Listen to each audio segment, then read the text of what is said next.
mga karyak. Magandang araw. Nandito na naman tayo, no? Meron na naman tayong panunuring video at bibigyan natin ng reaksyon. So, yung ating video ngayon ay doon sa dalawang magagaling, no? Si Marcoleta at saka si Vic Rodriguez, yung dalawang magagaling. Ewan ko na, bahala ka na kayo kung anong karugtong, basta sila yung magagaling, no? Ito mga karyak, panoorin natin. Unahin muna natin si Vic muna. Si Marcoleta muna, mga karyak. Panoorin natin si Marcoleta, no? At bago pala tayo magsimula, mga karyak, please like and subscribe sa aking channel. Ano ba yun? Si Marcoleta.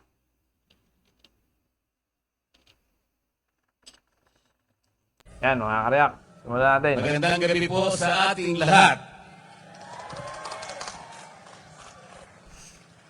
Gusto ko po kayong makasama ngayong gabi sapagkat alam ko kayong lahat na nandito ngayon ay matatapang. Yes. Kasi po sa House of Representatives, konti na lang po yung matatapang doon. Kaya sana gusto ko silang imbitahin lahat dito para tumapang naman sila. Para ipagtanggol nila ang karapatan ng bawat isang mamamayang Pilipino. Tingnan po ninyo ang nangyari sa akin. Pati hopya po na kinakain ko, inaagaw na nila sa akin. Napakawalang hiya nila. Puro salbahe. Wala naman akong ginawang masama. Sinasabi ko lamang sa kanila, mali po ang ginagawa ninyo. Ito po ang dapat nating gawin. Ito ang dapat nating ayusin sapagkat ito ang nasa ating rules and regulations. Ayaw naman po nilang makipagdebate. Hindi naman sila siguro mananalo sa debate. Ginugulo na lamang nila ako. Puro panggugulo. Kaya sabi ko, pupunta na lang ako sa Cebu.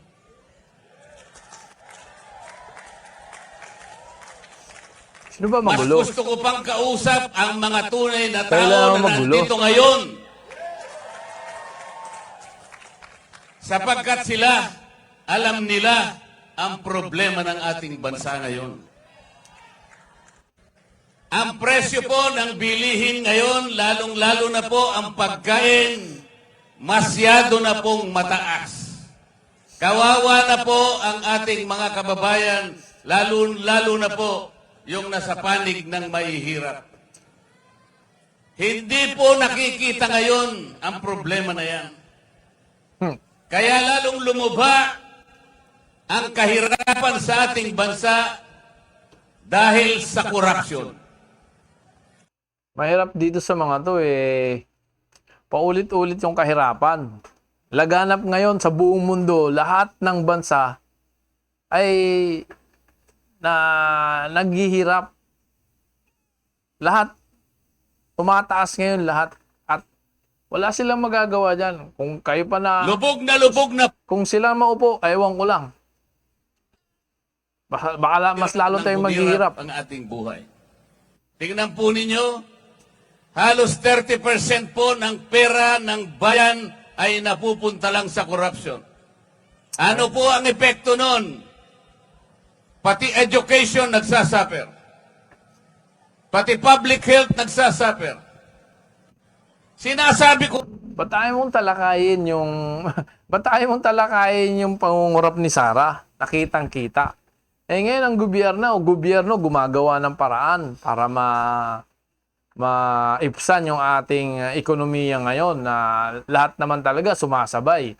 Hindi lang tayo. Sa buong mundo. Sumasabay yan, lahat. Hindi lang tayo. Pero, ang ginagawa niyong propaganda kasi, ay yung administrasyon. Samantalang yung nakaraang administrasyon, wala kayong masabi. Kitang-kita kung paano kumurap. Sige, tuloy. Po sa kanila, napakinggan nila ako, itinuring nila akong kalaban.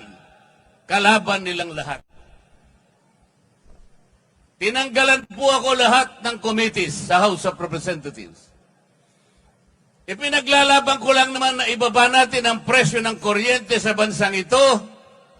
Tinanggal po nila ako sa committee on.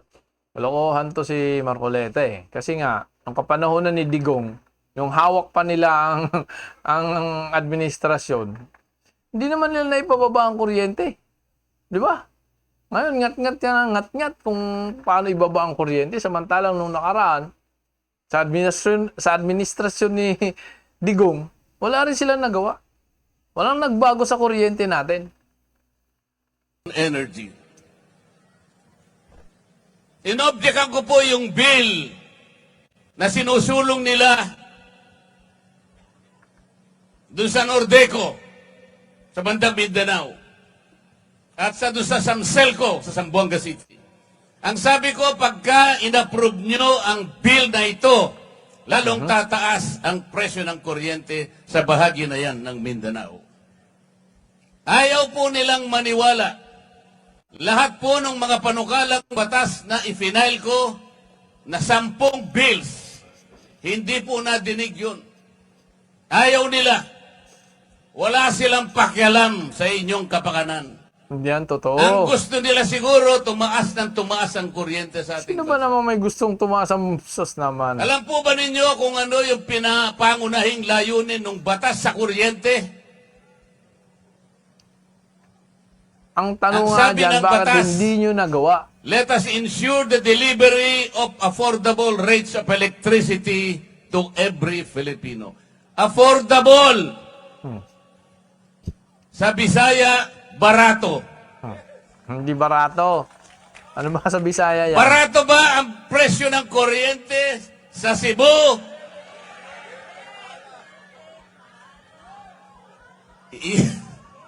Yung batas ng kuryente nagawa 24 years ago, 2001. The underlying objective is to bring down the prices of electricity in this country. It did not happen after 24 years. Bakit pa tayo gumawa ng batas kung yung pinakalayunin hindi naman natutupad?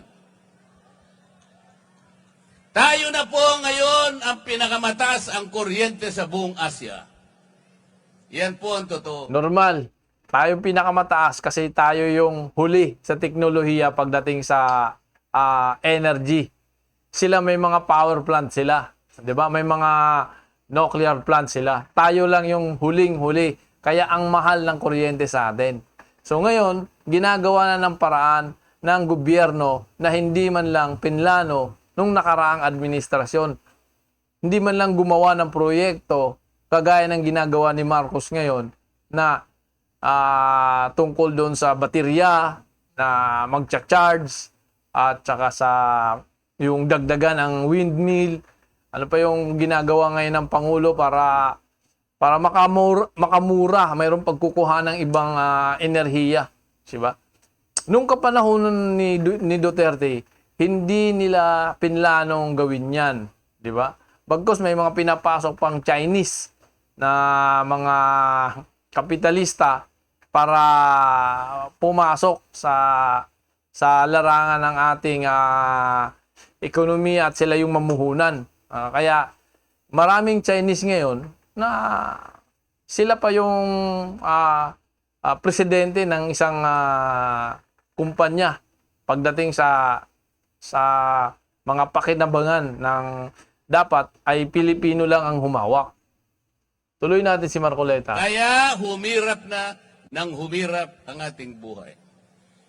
Ako dahil ako'y nakikipaglaban sa karapatan at sa katwiran, wala na po akong committee ngayon. Pati po yung aking mga allowances, tinanggal na rin po.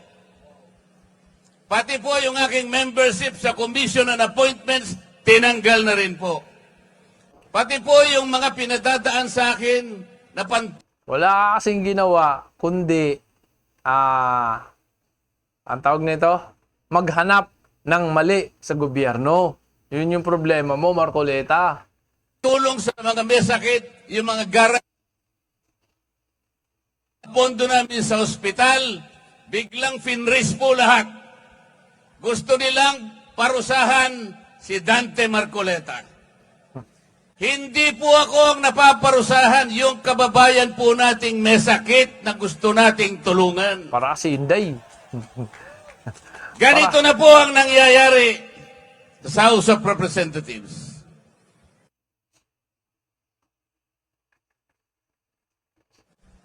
They impeached the Vice President.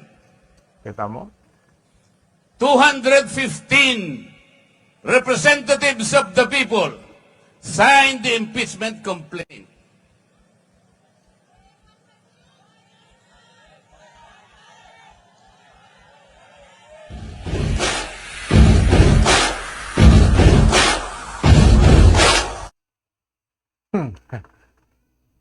Sige, tuloy. Walang basihan ang impeachment complaint. Yun. There is no basis for that. Kita mo yung kalokohan nito. Ay sinasabi kong magagaling to eh. Magaling to sa mga kasinungalingan eh. Kung magpapadala ka dito sa mga to, wala ba namang basihan yung impeachment ni Inday? Kalokohan kung yan ang ibabalita nyo sa mga tao. Yan sinasabi ko, ang gagaling nyo. Ang gagaling nyong magsinungaling. Talaga. Tinangka nilang usisain yung confidential funds daw ng Vice President. I asked them, okay, kung gusto ninyong umpisahan ang pag-iimbestiga ng confidential funds, bakit ito lamang opisina ng Vice President ang iimbestiga ninyo? There are more than 400 offices and agencies of government which are recipients of confidential funds. And they too were notified by the Commission on Audit to submit some kind of requirements. I asked them, ipaliwanag nyo nga bakit in-isolate nyo, why did you only... Ang problema mo, Marcoleta, ikaw yung nagsasalita para kay Inday na instead, dapat si Inday yung humarap doon sa Kongreso nung pinapatawag siya. Di ba? Kaya nga umabot sa ganito eh. Dahil matigas, matapang, at nagpapaimportante si Inday. Di ba? Pinapakita niya sa mga Pilipino na siya ay matigas, siga. Ngayon, ikaw yung dumidepensa sa kanya. Kalokohan nyo. target the office of the Vice President? Why? Wala po silang sinasagot sa akin. Ayaw nilang sumagot because they cannot explain. Then I told them, bakit kayo ang nag-o-audit? Tayo na ba ngayon ang Commission on Audit? Ayaw nilang sumagot. I told them, the last time I checked, there is only one office. Wala namang nag-audit kay Inday. Ha? Walang nag-audit kay Inday, kundi may lumabas lang na anomaly. Mayroon siyang red signal sa Commission on Audit. Mayroon siyang red signal, kaya nagkaroon ng alarma sa mga Congress para tanungin siya. Ngunit, ang ginawa ni Inday, siga, di ba? Wala na yung magawa, siga eh. So, ngayon, nakarating na tayo ngayon sa impeachment. Ngal-ngal kayo, nag-iiyakan na kayo dahil mabubuksan na ang mga bangko nyo. Yun yung pinakapuntos nitong mga to eh. Tasked by the Constitution to perform audit and investigation of the expenditures of public funds. Only the Commission on Audit. Nothing more and nothing less. Sabi ko sa COA, Mr. COA ayaw sumagot ng mga kasama kong magagaling. They cannot probably explain why they usurp your responsibility. Kayo ang sumagot. Bakit ninyo sinurrender ang inyong tungkulin dito sa komisyon, dito sa komite na kung tawagin ay Committee on Good Government. Actually, Committee on Bad Government yun eh. Sabi ko, Mabuti nga, nagbuo sila ng Committee on Good Governance. Dahil kung hindi, napapabayaan sana ngayon si Inday na akala natin ay matino. O, di ba? Naisahan tayo ni Inday. May topak pala. Di ba? Naisahan tayo. Kita mo kung magsalita. Di ba? Ang tapang-tapang, nagbabanta. Tapos pababayaan natin. Eh kung hindi sila nagbuo ng ganung komite, anong mangyayari sa atin? Anong mangyayari sa mga Pilipino? Di walang alam. Hindi natin alam kung paano nila paano inaalam ang paggasta nila sa kanilang mga confidential fund. Di ba? Wala tayong kaalam-alam na ganun pala kalaki. At saka ganun kasiraulo. O hindi, ganun ka hindi kumbaga, ganun kung maglustay. Patago, wala man tayong nakikitang project, wala man tayo. Tama ba naman yun na pwedeng itago sa atin? Tayo nagbabayad ng buwis. Tatago nila yung kanilang paggasta porque tinawag nilang confidential, talagang confidential na confidential. Hindi mo pwedeng pakialaman. Sumabutit nagbumuo ang Congress ng isang komite para alamin kung paano gumastos ang mga politician na yan. Di ba? Good. Tama sa kanila yon. Pero sa mga taong ayaw masita, eh, ito, sila. Magkakasama to. Ayan. sa COA, meron pa bang opisina bukod sa inyo ang binigyan ng karapatang mag-audit? Ang sagot ng COA, wala na po. Ibig nyo sabihin, exclusive kayo dito? Opo. Eh bakit ninyo binigay sa House of Representatives ang tungkulin ninyo? Yung audit po, nag-uumpisa lang mag-audit. Initial findings pa lang. Wala pang conclusion. Sana sa mga kariak, no, huwag tayong papabulag sa sinasabi ni Marcoleta dahil kung nanonood kayo ng session sa Congress tungkol dun sa pinag-uusapang budget ni Inday, kung paano niya nilustay, malinaw na walang audit na nangyayari, kundi hinihingian lamang ng paliwanag si Inday at dahil sa COA, nasilip nila na mayroong anomalya. Wala pong ginawang pag-audit ang hindi naman papayag ang Commission on Audit sa gagawin ng Congress, di ba? Kaya huwag kayong papalin lang sa mga salita nitong mga to. Kasi baka pag narinig niyo yung mga gantong klaseng tao kung magsasalita, kung hindi nyo alam at hindi kayo nanood, hindi nyo sinubaybayan yung session ng Congress about sa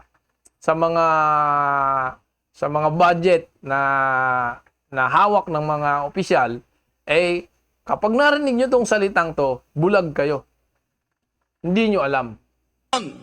There is no finality of judgment. Everything else is questionable. Everything else is assailable and appealable. Pero kinuha ng House of Representatives. Paano nangyari ito? Ayaw po nilang sumagot. Isang tao lang ang nagdidikta sa House of Representatives. Kita nyo. Kita nyo. Napapirma niya. Kita nyo, ha? Kita nyo mga karyak. Sino naman? Saan napunta ngayon ng usapan? Tutumbukin na naman nila si Romualdez. Sabi si Marcoleta, tutumbukin na naman si Romualdez. Gagawin na namang makasalanan si Romualdez dahil siya yung hawak niya yung mga tao. Kumbaga, yun ang gusto niyang palabasin na yung mga congressmen ay kayang pasunurin ni Martin Romualdez, no? So, ito yung pinupunto nito eh. Kontra talaga to. Kontra to sa pamamahala ni Romualdez. Doon pupunta talaga ang usapan nito eh. Ang mahigit na 200 na kasamahan ko sa House of Representatives. Paano nangyari yun? Did the more than 200 representatives consult their constituents kung pipirma sila o hindi? They did not consult anybody. Marcoleta, tanga ba ang mga Congress? Ha? Ano yung mga batang pipit lang at kayang pasunurin na pag sinabing pumirma ka, pumirma ka. Bakit? Ganun ba ang utak mo nung sa kapanahunan ni Duterte? Di ba? Huwag mong gawing mga uto-uto naman. Parang sinasabi mo naman, yung mga mga congressman, walang kakayahan kumontra kay Romualdez. Kayo lang yung kontra talaga, kontrapelo kasi kayo. Kaya lahat ng ginagawa ng administrasyon may butas. May butas para sa inyo. Sila lang ang desisyon kasi mawawalan daw sila ng projects. Grabe. Mawawalan sila ng akap. Grabe. Mawawalan sila ng ayudang ibibigay para sa... Ito mga karyak, pagsisinungaling na to. Ha? Pagsisinungaling na to eh. Wala siyang preba rito at alam niya kung saan napupunta ang pera, hindi basta-basta nagagalaw at may pinagdadaanan, ano? Hindi basta rektang pupunta sa mga congressman. Hindi yan. Kailangan may dadaan ng DSWD yan. Doon pwedeng idaan ng pera para magiging patas ang pagbabahagi nito. So kung hindi nito ipapaliwanag at ganun lang ang sasabihin ni Marcoleta, lahat ng tao kapag narinig talaga tong mga magagaling na to, magaling tawag ko rito sa mga to talagang mapapaniwala kayo at maliligaw ang utak ninyo. So pakinggan pa natin, kunting-kunti na lang. Ganon ipamigay sa mga botante na akala nila'y mabibili nila ang boto ninyo. Pakinggan natin to. Sige. Sa mga matatapang na mamamayan ng Cebu, kung kaya po ninyong huwag tanggapin, huwag po ninyong tanggapin. Bakit daw? Kung kaya po na huwag tanggapin, Bakit? huwag tanggapin. Dahil ito lamang ang magsisilbing sampal sa kanilang mga mukha. Ito naman para sa akin, Congressman Marcoleta, no? Tatanggapin ko. Yan ay galing sa buwis ng pera ko. At ako'y bibigyan ng ayuda. Bakit hindi ko tatanggapin? Ha? Kung ako'y bibigyan. Wag mo akong daanin sa ganung salita na isasampal ko sa gobyerno, pahihiya ko sila para ibalik ko yung pera. Kalokohan yon. Lahat ng Pilipino ngayon, kung sinasabi nyo na kulang hindi lahat ay asinsado ang buhay, hindi ako maniniwala sa mga nanonood sa iyo ngayon o yung matense ng rally dyan na kapag binigyan ng pera ay hindi tatanggapin. Ha? Wag mo silang utuin. Inuuto mo yung mga tao. Sige, tuloy. Gusto kong sampalin ninyo ang kanilang mga mukha. Binibili nila kayo, iniinsulto nila kayo. This is not how to serve the people. Hindi ayuda ang gusto ng tao. Ang gusto ng tao, you provide the conditions to grow the economy, magkaroon sila ng trabaho, mabuhay sila ng marangal. Oo. Palagay mo, kaya mong ibigay sa lahat ng Pilipino yan? Sa tagal ng panahon, Administrasyong Marcos lamang ang may nakikita ang pag-aasenso ngayon. Kaya yung mga sinasabi nyo, puro paninira. Maniwala kayo, yung mga hindi nakakaramdam, yung mga hindi nakakaramdam ng pag-asenso ng buhay ng mga Pilipino ngayon, yung pag-asenso ng ating kalagayan, yung pag-asenso ng pamamahala, yung mga hindi nakakaramdam, kailangan alamin nyo. Dahil kung itong tao lang na to, ang mga nagsasalita, talagang bulag kayo, mabubulag kayo, at mabibingi kayo, wala kayong maririnig sa mga magagandang proyekto na nangyayari sa ating bansa ngayon. Kung itong mga tao lang na to ang ating maririnig. Tandaan nyo yan mga karyak. Ay, dun sa mga nakakarinig sa mga gantong klaseng tao, huwag kayong padadala. Mangalap pa kayo ng ibang balita, mangalap kayo ng ibang kaalaman para malaman nyo kung ano talagang totoong nangyayari sa bansa natin. So, titigilan na natin to mga karyak, no? Putulin na natin si Marcoleta. Lipat naman tayo kay Vic Rodriguez, ano? Ito naman tayo kay Vic.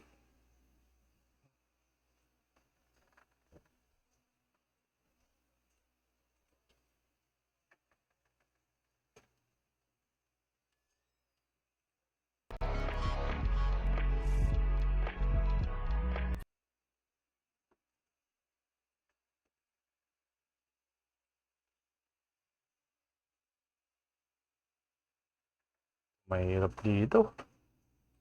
Ayaw na sumunod ni Vic. Naku. Hanapin na si Vic Rodriguez. Ano nangyayari kay Vic Rodriguez?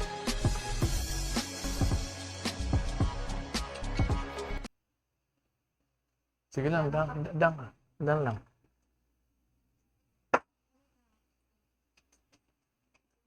Ano nangyari kay Vic Rodriguez? Nawala. Lang. Hanapin natin si Vic Rodriguez, ha?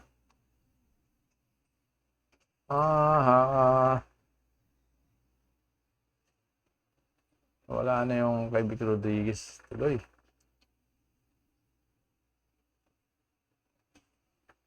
Pag pinagsabay mo sila, bakit ganun? Tapos na ba yan? Wala tayo. Social media.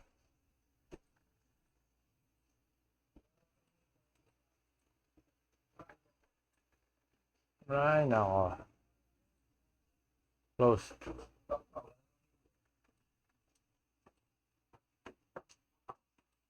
Omnibus provisions in the Ayun. joining us now in hot copy is one of the petitioners against the 2025 national budget, former Executive Secretary Vic Rodriguez. Good morning, attorney. Welcome to Head Start.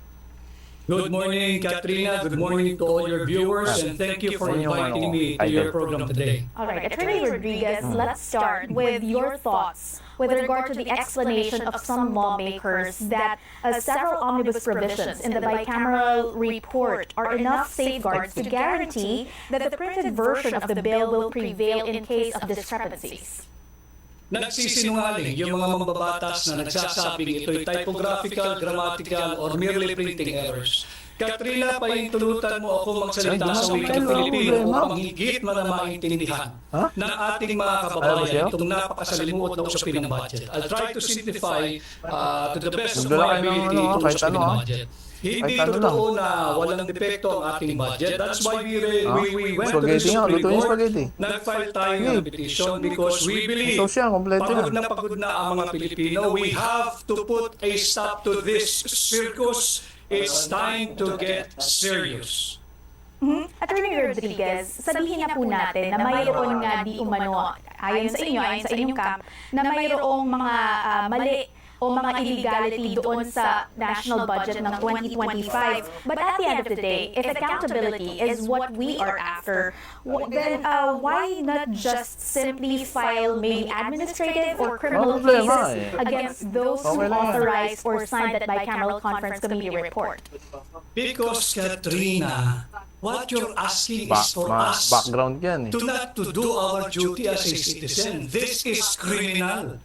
This is falsification of Nanay nyo, pinabakit ako eh. At ang gusto ninyo ay pipikit na lamang kami. No sir. To clarify. Alam nyo ba na ang halaga dito ay 6.325 trillion pesos? Hindi tayo pwedeng hayaan lang natin sila because yung GAA is nothing but a fruit of a very poisonous process.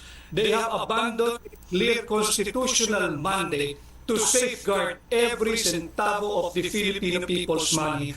That is why we have filed a petition before the Supreme Court.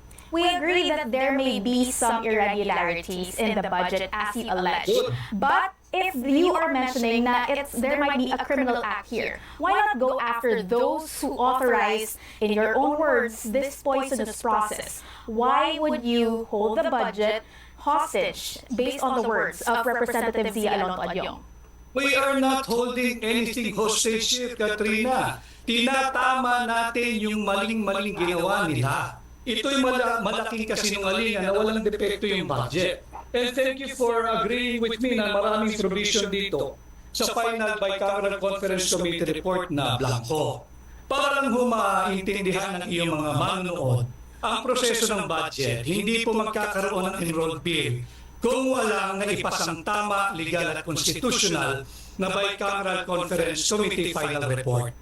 Blanco yung report. At yan ay hindi mere typographical or printing error or grammatical error. Kitang-kita dyan sa screen ninyo, Panay blanco, daang bilyong pisong blanco. Hindi natin pwedeng palagpasin ito. Sapagkat ito'y pera ng Pilipino, hindi pribadong pera ng mga mambabatas. That is why nag-file tayo ng petition for certiorari and prohibition before the Supreme Court because we feel na napakaraming violated constitutional provision. And let me just guide our viewers, Katrina, hindi lamang yung blanco, pati yung pagbibigay na zero budget sa PhilHealth ay aming tinalakay dito sa aming petisyon sapagkat hindi pwedeng bigyan ng zero budget ang PhilHealth at yan ay labag sa ating saligang batas. Okay, Attorney Rodriguez, assuming but not conceding that the Supreme Court will Yung mga heed to your kasi request talagang or petition pinagpipilitan for, nila yung mga certiorari, kasinungalingan we nila will eh. have a reenacted budget. Mga magagaling But tong what will dalawang to happen eh. to those Talagang magaling ang who tawag ko signed talaga rito. this Lalo to si bicameral Victor Rodriguez na to. conference committee report?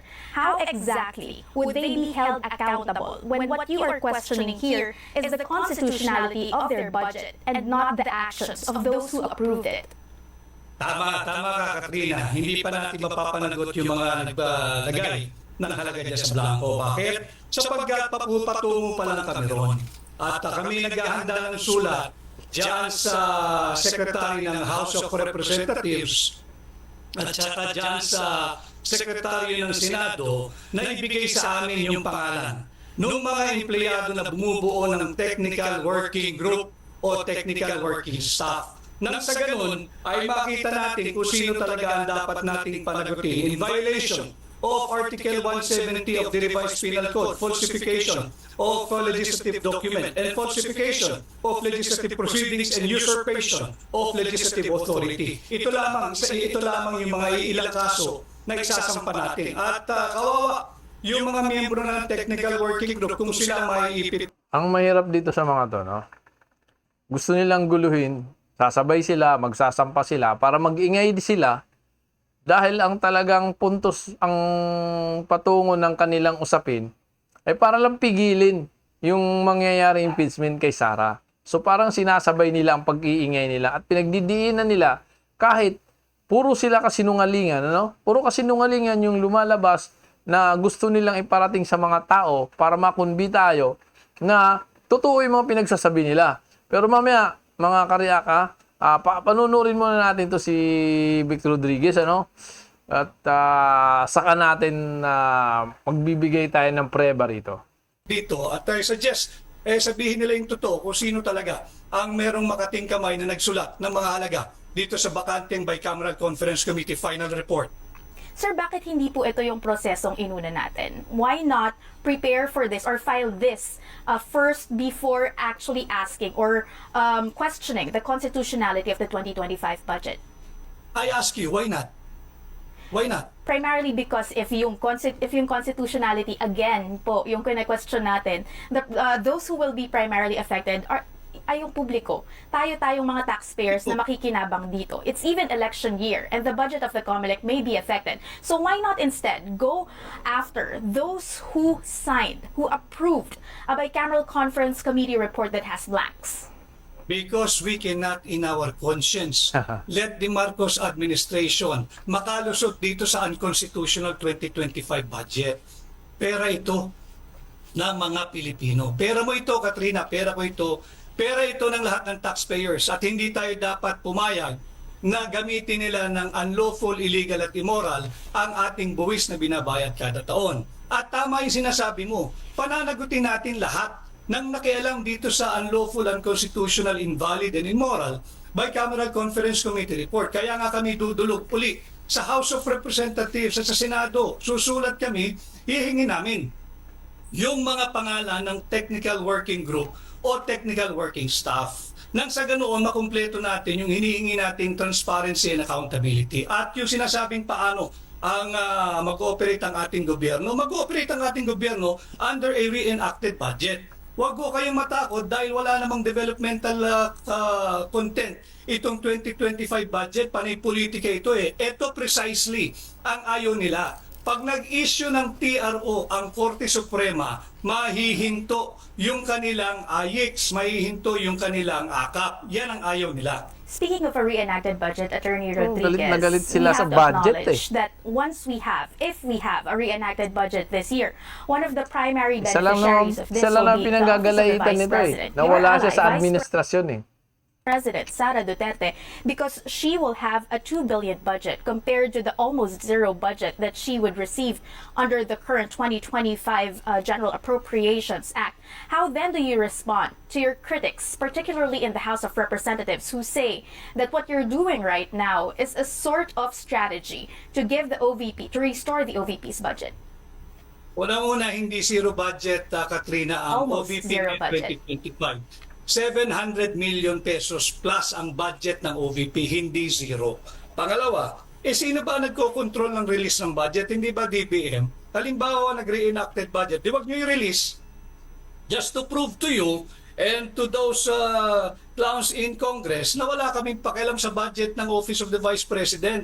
At tanggap na ni Vice President Inday Sara yun. Huwag tayong lumihis sa malaking usapin. 6.325 trillion pesos na budget for 2025, binubudol tayo. Kaya tayo ay nagsampa ng petisyon sa Korte Suprema upang questionin ang legalidad at constitutionality na itong 2025 budget. Alam mo ninyo mga kababayan, alam ng lahat ng sanggunian, kahit ang sangguniang barangay, ang municipal council, ang city council, ang provincial council, marurunong ho ito magpasa ng budget. Yung mga barangay kagawad, yung mga konsihal, yung mga board members, alam nila na hindi pwedeng magpasa ng isang budget, panukalang budget, kung mayroon kahit isang sentimong halaga ng blanco. Buti pa, yung mga barangay council Blanco. marunong magpasa ng budget. Attorney Rodriguez, in your book, Kingmaker, I remember reading it last year. You gave Thank you. details on how key personalities in the Marcos administration pushed you out, eased you out of the current government, particularly as executive secretary. How then do you get rid of the impression or insinuations that everything you are doing right now to question the constitutionality of the president's spending bill or spending a spending measure is just some sort of vindictiveness on your part? It's a clear vindication on the other hand, Katrina, sapagkat kaya ako tumalikod sa aking tinulungang administrasyon na Yawa. mabuo at sa Sinong tinutumbok? mga naglilingkod bilang Sinong Pangulo. sinong tinutumbok niya ngayon? 'Di ba si Marcos pa rin? Si Marcos gusto niyang talaga dinadaan niya lang sa ganito pero ang gigil niya nasa Marcos talaga. Kay Marcos eh. Sinibak siya eh, 'di ba? Sige, Lihis pakinggan na natin. yung langdas na kanilang tinatahak Oh. doon sa aming ipinangako sa mamamayang Pilipino na kami ay magsisilbi ng tapat at hindi magnanakaw at lalabanan ang korap. Kalokohan yung sinasabi mo. Kaya ka naalis, di ba? Ito'y pagpapatunay na tama yung aking naging desisyon na umalis na lamang Hindi ka umalis. bilang executive secretary at Hindi ka huwag umalis. tanggapin ang aking appointment Nasilip bilang ka. presidential chief of Hindi ka staff. umalis, Vic Rodriguez. Attorney Rodriguez, Nasilip based ka. on your opinion, sino po Kaya ba ka ang inalis. pinaka-liable dito sa mga nangyari sa bicameral conference committee report na may mga blanco? Should it be Kaya that? kami Go ahead, gagawa sir. ng sulat, Katrina eh. Nais naming tingnan sino yung bumubuo ng technical working group. So mga karyak, no? Meron lang tayong hahanapin kasi ang pinaglalaban talaga nito ni Vic Rodriguez ay may mga blanco doon sa ipinasang GAA. GAA ba tawag doon? Yung budget na ipinasa ng Pangulo. So, yun yung ipinaglalaban niya ngayon eh. Nag-iingay siya doon. So, hanapin lang natin yung may isa akong gustong ipakitang preba rito mga karyak, no? Hanapin lang natin. Aha. Style.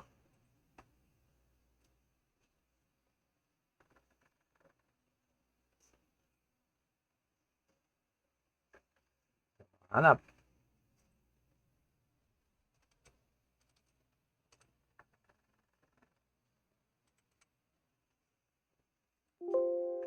Nako, asa na?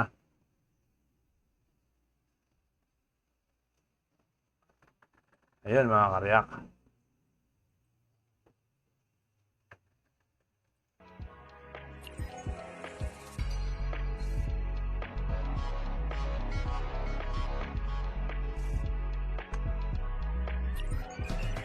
mayroon tayong kukunin ditong isang magandang pangontra kay Vic Rodriguez para matigil siya sa ginagawa niya.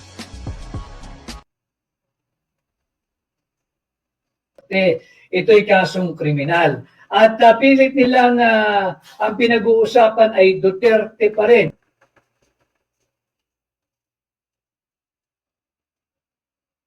Ano?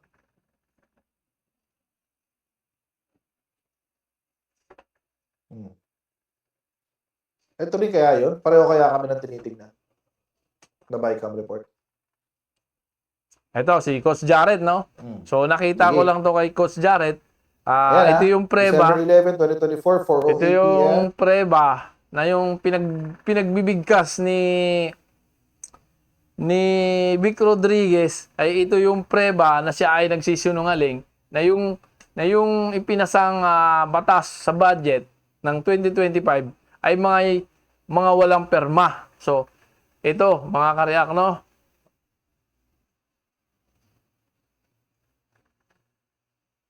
Ayan, mga karyak. Ayan December 11, 2024, 4:08 p.m. By Relly. Sino mo si Relly? House of Representatives Bills and Index Survey. So, pareho kami ng sinabi. Hindi ba? Okay. Ngayon, ang sabi niya, ito raw Bicam report na to. Ayan, conference committee report. Ayan. Conference committee report. Okay. Ang sabi niya, mga kutsero, punong-puno daw ito ng blanco. Taan natin. General Appropriations Bill, Agency. Papakita ko na sa inyo, mga kutsero, kasi para wala nang question mark. Nasaan ang blanco, guys? Nasaan ang blanco? Sabihin lang, ayan, blanco. Angat, tanga, ayan, patuloy yan sa ilalim. Ayan, papatuloy sa ilalim. Ayan, blanco. Nasaan ang blanco, guys? Bagalan natin para makita nyo talaga. Nasaan ang blanco? Tingin nga. Nasaan ang blanco? Sige. Sige. 13 pages lang naman to, guys. Nasaan ang blanco?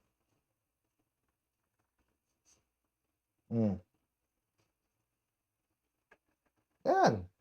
Di ba? Nasaan? Nasaan ang blanco? Sige. Hindi, wag natin pag-usapan yung amendments. Hindi naman yan yung General Appropriations Bill. Ayan yung bill. Sige. Nasaan? Nasaan yung blanco? Nakikita nyo? Ilang pages na ako. Nasaan yung blanco? Nasaan yung blanco, Vic?